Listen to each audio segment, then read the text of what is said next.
Coffee Break Spanish, Lesson 67. Buenos dias, how you do? We got something for you.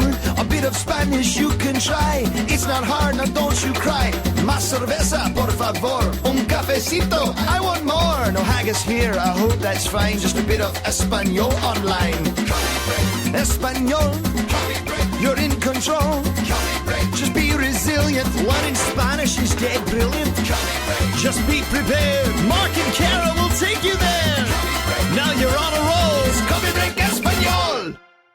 Buenos días. Hola a todos, ¿cómo estamos hoy? Cara, ¿qué tal te va? Bien, gracias. ¿Y tú cómo estás? Sí, todo bien. I'd like to say a huge thank you, muchas gracias, to everyone who has contributed to the discussions we mentioned last week. We're looking for your thoughts as to the future content of Coffee Break Spanish, and we're delighted with the response so far.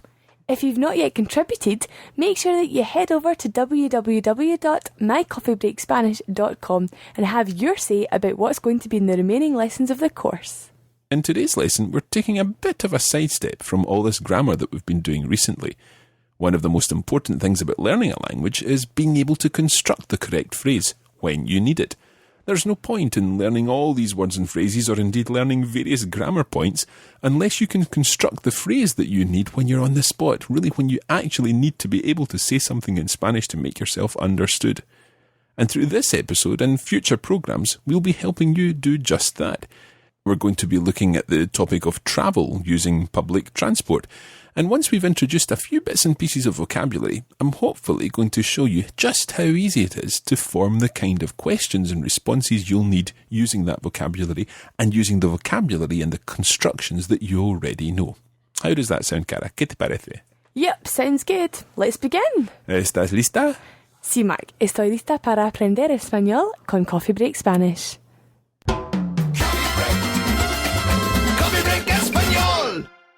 So we're going to start by introducing this vocabulary. Some of it you'll know, some of it will be new to you. To begin with, la estación.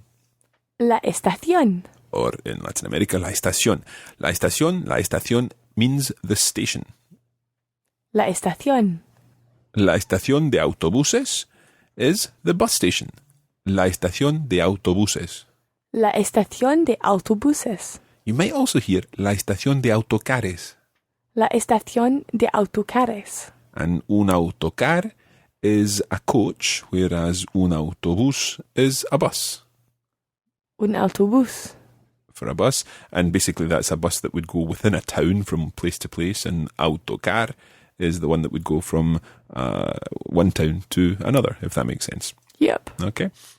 So we've also, when we're talking about buses and stations and so on, we've got la parada. La parada. Now, parada comes from the verb parar, and parar means to stop. So, la parada de autobuses. The bus stop? Yeah, or la parada de autobús, depending on whether you're talking about multiple buses going past or just the one. La parada de autobús. La parada de autobús. Okay, let's think about this being in a station or a bus station, and you might come across, or you might need to come across, la taquilla. La taquilla. Now, that's something that you probably would see written up somewhere. Taquilla is where you buy your tickets. Okay, la taquilla. La taquilla. Okay, something else related to travel would be el horario. El horario. Now, the word hora, H-O-R-A, is in there. What does hora mean? Hour. Hour. So, horario is where all the hours come together and you know what's happening in every hour. It's a timetable? Exactly, yeah. L'horaire, if you're used to French. El horario in Spanish, the timetable. If you're buying a ticket, you'll need to know the word for a ticket, and that is un billete. Un billete. That's it, un billete. Un billete. And it might be un billete sencillo. Un billete sencillo. Sencillo.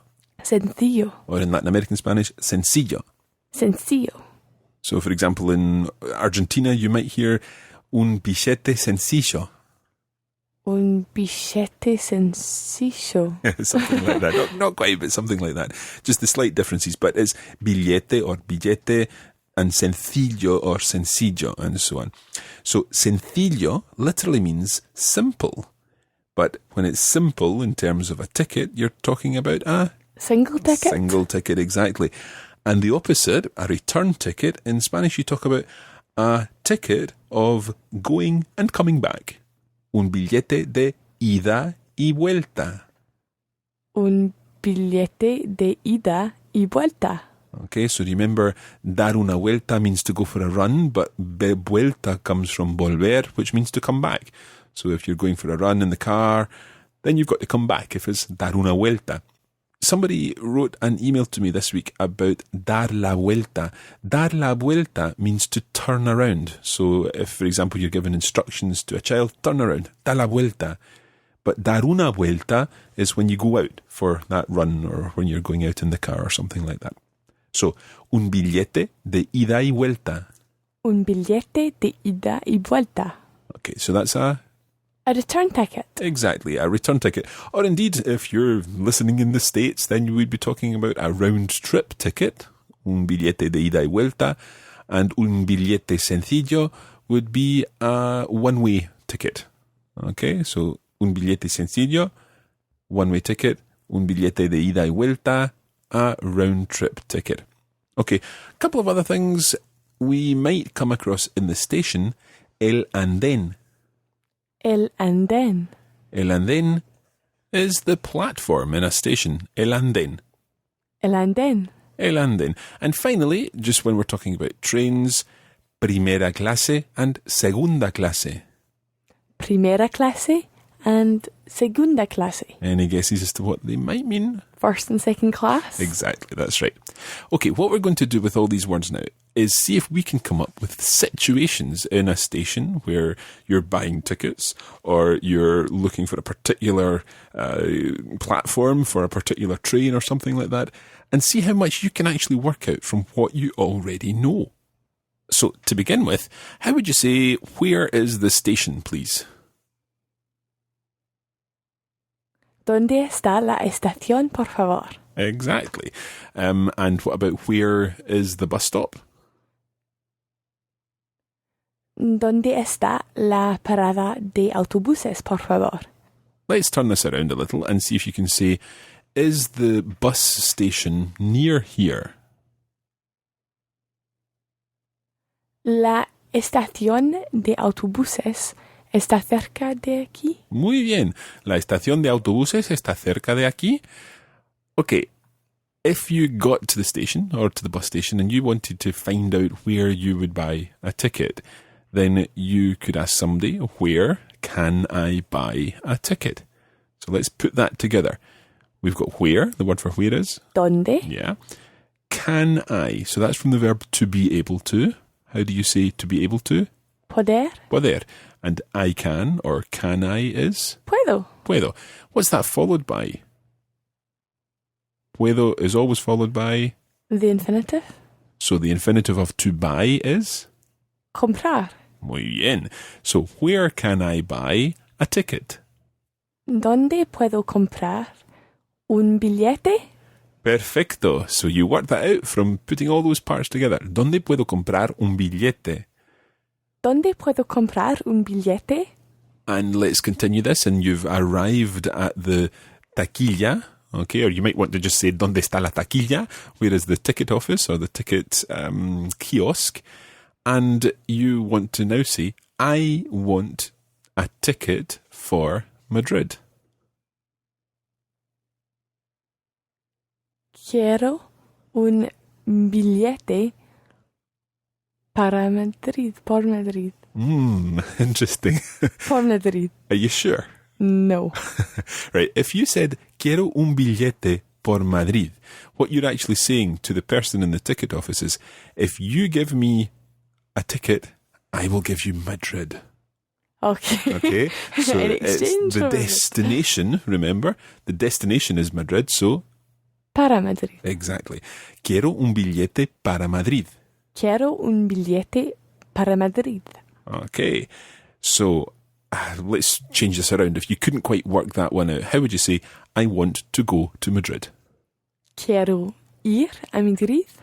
Quiero ir a Madrid. Perfecto. So, quiero, another verb or another word that's always followed by the infinitive or indeed by an object. Quiero un billete. I want a ticket. But if it's followed by a verb, then the verb will be in the infinitive. Quiero ir a Madrid. Quiero comprar un billete para Madrid. Okay?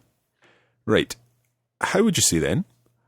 I would like, okay, we're going to change this slightly. I would like to buy a round trip or return ticket to Barcelona. Quisiera comprar un billete de ida y vuelta para Barcelona. Muy bien. Quisiera, I would like, or you could also say me gustaría. Quisiera comprar, I would like to buy, un billete de ida y vuelta, a round trip ticket or a return ticket for Barcelona, para Barcelona. Muy bien. Now, if you wanted to ask if a train is direct, then how do you think you would ask that? Just make it up. You've maybe not heard the word direct before, but what do you think it might be in Spanish? Directo? Directo, exactly, yeah. So, is it direct? Es directo? Yeah. How would you say, is this train direct? So, first of all, this train. Este tren? Tren, that's right. I don't actually know if we've covered that word, but yes, it is indeed el tren. So, this train, este tren, is direct. Es directo. Exactly. Este tren es directo. Este tren es directo. Okay, now let's continue this idea and say, does this train, let's imagine you've jumped on the train and the platform, it's maybe about to leave, so you get on and then you ask the question, is this train for Barcelona? Este tren es para Barcelona. Exactly. Este tren es para Barcelona. Okay, another way of saying this, does this train go to Barcelona? So go from the verb ir. It would be voy, vas. Va. Yeah. So does this train go to Barcelona? Este tren va a Barcelona. Este tren va a Barcelona. Okay, so does this train go to Barcelona? Let's change it around. Does this bus go to Guadalajara? Este autobús va a Guadalajara. Este autobús va a Guadalajara. Este autobús va a Guadalajara. Muy bien. Now, when trains or indeed buses leave, they literally go out of the station. What's the verb to go out? Salir. Salir. So, how would you say the train is going out of the station? El tren sale de la estación. El tren sale de la estación. Exactly. El tren sale de la estación. So, let's now work out how we would say, when does the train for Barcelona leave? ¿A qué hora? Muy bien, muy bien, yeah. ¿A qué hora? Literally at what time, okay? ¿A qué hora goes out? Sale. So, at what time goes out? ¿A qué hora sale? The train. El tren. For Barcelona. Para Barcelona. So, at what time does the train for Barcelona leave? ¿A qué hora sale el tren para Barcelona? ¿A qué hora sale el tren para Barcelona? Muy bien. ¿A qué hora sale el tren para Barcelona? Let's change this around again. At what time does the bus for Cusco arrive? Arrive this time. Yeah. What's to arrive? Llegar. Llegar. Okay, so llegar, the infinitive, and it arrives? Llega. Llega. So at what time does the bus for Cusco arrive? ¿A qué hora el autobús para Cusco llega? Yeah. However, it's probably better Spanish word order to say ¿A qué hora llega el autobús para Cuzco? Cuzco. I said Cuzco there because it's spelled C-U-Z-C-O, and I speak Spanish with a Spanish accent. But Cuzco is a Peruvian town, and it's much more normal in Cuzco to say Cusco. So that's why there's a little bit of confusion there. But Cuzco in Spanish pronunciation, but in Peru, it would be called Cusco. Cusco. And it's been one of my lifetime ambitions to go to Cusco and indeed to Machu Picchu. But that's another story. Anyway, I am going to make things even more complicated. They're not really complicated at all, to be honest, but we're going to change tense now.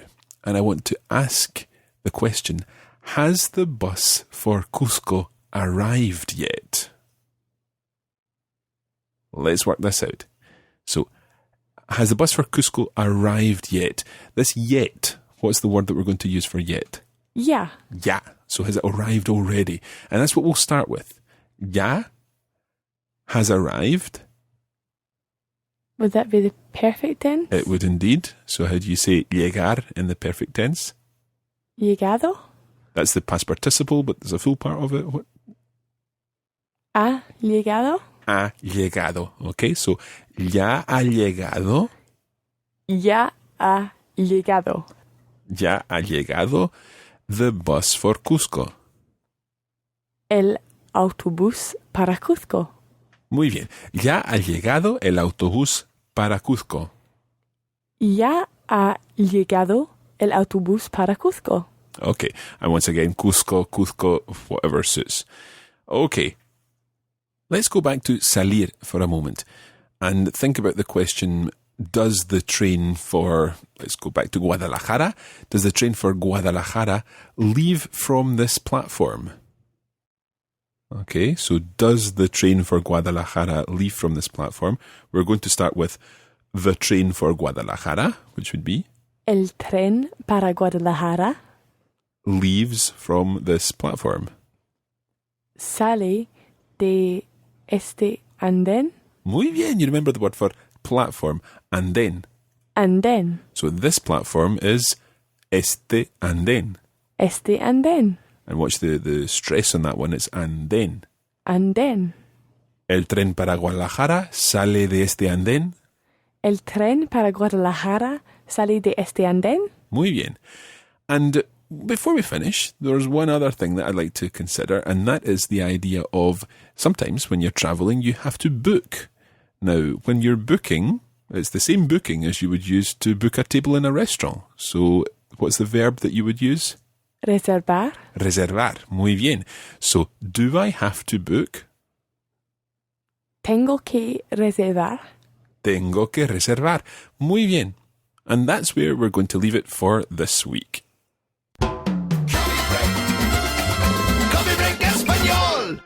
Now, you see how much you were actually able to say already.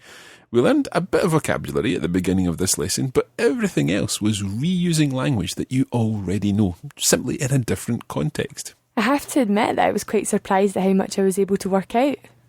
That really is a key point about language. Some people think that learning grammar out of context is pointless, but hopefully this lesson has demonstrated that if you know your stuff out of context, then applying it in context becomes very easy indeed. And the thing is, I suppose that you learn more vocabulary much more quickly when you're actually in the country. Exactly. Walking about a station, for example, you see many of the words that we've learned in this programme around you, and they'll make much more sense in that context. Okay, anything else before we finish off here? Just to remind all our listeners to head over to mycoffeebreakspanish.com and have your say on what we've to include in the forthcoming lessons. If you've liked this type of lesson and want more, let us know that too. We'll be back again soon with more Coffee Break Spanish. In the meantime, thanks for listening. Hasta pronto. Adiós. Coffee Break Español. This podcast was brought to you by the Radiolingua Network. Find out more at www.radiolingua.com.